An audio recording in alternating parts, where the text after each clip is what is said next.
It's fairly straightforward to point out that belief in an afterlife can have the effect of devaluing this life, causing various misconceptions about its purpose, and influencing people to act for the sake of an imagined eternity that will never take place. This much is obvious, but not so much thought has been given to the impact that beliefs in an afterlife have had on the views of atheists.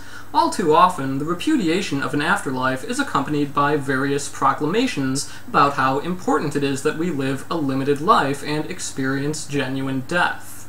We see it in the shallow aphorisms claiming that death gives meaning to life, as though finding a meaning for our lives is only possible if everyone eventually dies. Such a stunning lack of imagination about how to find personal meaning barely deserves the time of day, but it's interesting to consider where this notion might come from.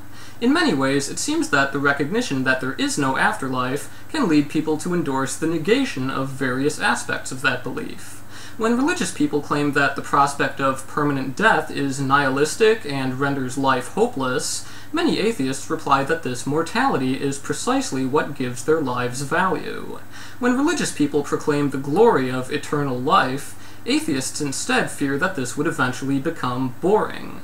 When religious people are frightened by the reality of actual death, some atheists reassure them that there's nothing to be afraid of, and it'll just be like taking a very long rest, as if they'll even be able to experience a state of restfulness ever again.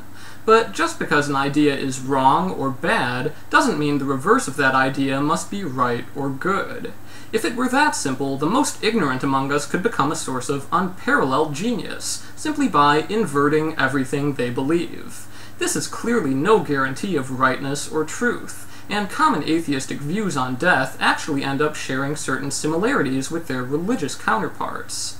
Both religious followers and many atheists ultimately agree that death, whatever its nature, is a good thing that's very important to our lives, and nothing should be done about it. And in both cases, their beliefs serve as a way to cope with something frightening, incomprehensible, and unavoidable, and instead spin it as somehow beneficial to us. It's just another comforting tale to soften the impact of the utter obliteration of human minds. This is some of the most overlooked damage of belief in an afterlife. Simply for the sake of contradicting religion, so many atheists are willing to abandon any desire, let alone effort, toward actual immortality. An immortality born not of supernatural magic, but natural technology. Even after understanding that we exist completely within the natural world, many people still resist any attempt to use that knowledge to do something about the myriad vulnerabilities of our current existence. Sure, science is great for curing diseases and extending lifespans at a slow enough pace that no one's too uncomfortable about it, but dethroning death itself and eliminating the universal inevitability of our demise is apparently a step too far.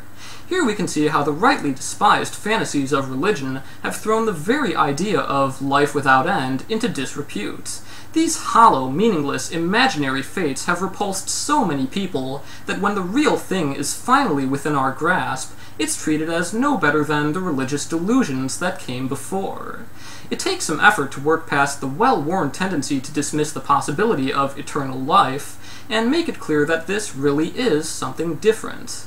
The non-existence of an afterlife is obvious and trivially easy to recognize, but objections to true immortality end up being much more tenuous. Our present mortality may influence how we live our lives, but that doesn't mean it must be our only source of purpose.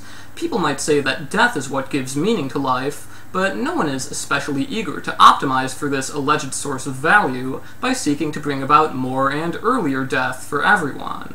After all, if this life is really so important, then why should we have less of it when we could have so much more?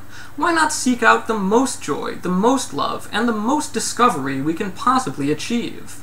Why not enjoy life as much as we can, for as long as we can? And why should this ever have to end?